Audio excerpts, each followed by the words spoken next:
रुपाली चाकणकरांचं अध्यक्षपद धोक्यात? डॉक्टरचा सीडीआर जाहीर करणं भोवणार? पीडित कुटुंबाची अजित पवारांकडे तक्रार? महिला आयोगाच्या अध्यक्षा रुपाली चाकणकरांनी फलटणमधील महिला डॉक्टर आत्महत्या प्रकरणात पत्रकार परिषदेमध्ये थेट सीडीआरच वाचून दाखवणं भोवणार असल्याचं दिसतंय. कारण यावेळी चाकणकरांनी केलेल्या विधानावरून त्यांच्या राजीनाम्याची मागणी करण्यात आली. त्यानंतर महिला डॉक्टरच्या कुटुंबियांनीही थेट उपमुख्यमंत्री अजित पवारांकडेच तक्रार केली. यावेळी फोनवरून साधलेल्या संवादात चाकणकरांच्या मताशी सहमत नसल्याचं विधान अजित पवारांनी केलं. महिला आयोगाच्या ताईंनी बोललेलं सर आम्हाला काही पटलं नाही.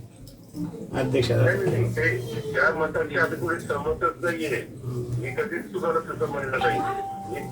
वास्तविक अशा म्हणजे नेहमी आपण काय त्याच्या संदर्भात झालं नाही. आता ते इकडं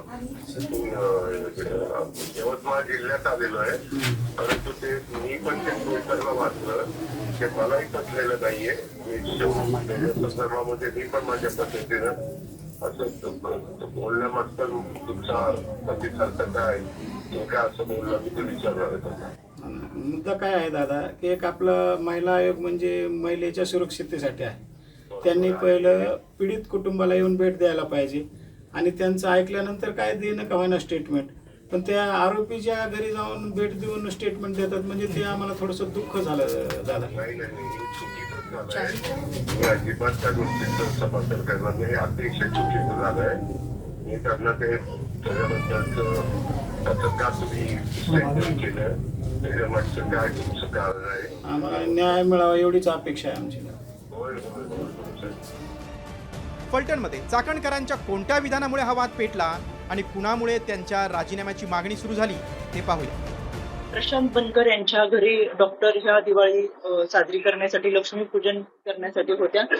फोटो काढण्यावरून फोटो नीट आले नाहीत यावरून त्या दोघांमध्ये वाद झाले आणि त्या वादाचं रूपांतर फार मोठ्या प्रमाणामध्ये भांडण आणि त्याच्यामुळे त्यांनी ते घरातून निघून आणि त्यांच्यामधले जे कम्युनिकेशन आहे ते रात्रभर त्यांनी प्रशांत बनकरला मेसेज केलेले आहेत. प्रशांत बनकर याचा मोबाईल बंद होता आणि त्या अनुषंगाने हा वाद झालेला आहे आणि मी आत्महत्या करेन अशा स्वरूपाचं सुद्धा त्यांनी प्रशांत बनकरला फोटो पाठवून वगैरे रिप्लाय केलेला आहे. त्यावेळेस प्रशांत बनकरचे की यापूर्वी आपण खूप वेळा धमकी देण्याचा प्रयत्न मॅडम केलेला आहे अशा पद्धतीचं त्या दोघांमधला डायलॉग आहे. कोणत्या अधिकाराखाली त्यांनी काल त्याच्या संबंधाने बोलणी केली, त्यांना तो अधिकार आहे का, आणि त्यांना अधिकार नसेल तर राष्ट्रीय महिला आयोगाने अशा बेजबाबदार व्यक्तीला या पदावर ठेवावे की नाही याचा विचार करायला हवा. राजकीय हेतूने प्रेरित होऊन एखाद्या स्त्रीची मरणोपरांत बदनामी आयोगावरची व्यक्ती करत असेल तर आयोगाची गरिमा कलंकित होते. अशा व्यक्तीचा सुनील तटकरे यांनी राजीनामा घ्यावा. रुपाली चाकणकरांनी 2 दिवसांपूर्वी केलेल्या या विधानाबाबत बीडमधील तरुणांनीही संताप व्यक्त केलाय.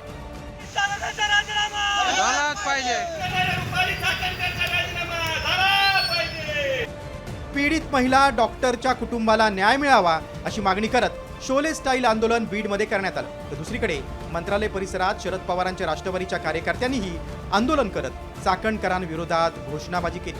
आता हे प्रकरण चांगलंच तापलंय. अजित पवारांची नाराजी ओढून घेणाऱ्या चाकणकरांचं महिला आयोगाचं अध्यक्षपद धोक्यात आल्याची चर्चा आहे. ब्युरो रिपोर्ट, साम टीव्ही न्यूज.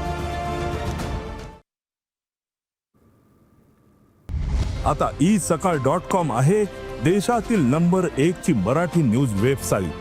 प्रत्येक अपडेटसाठी isakal.com ला नक्की भेट द्या.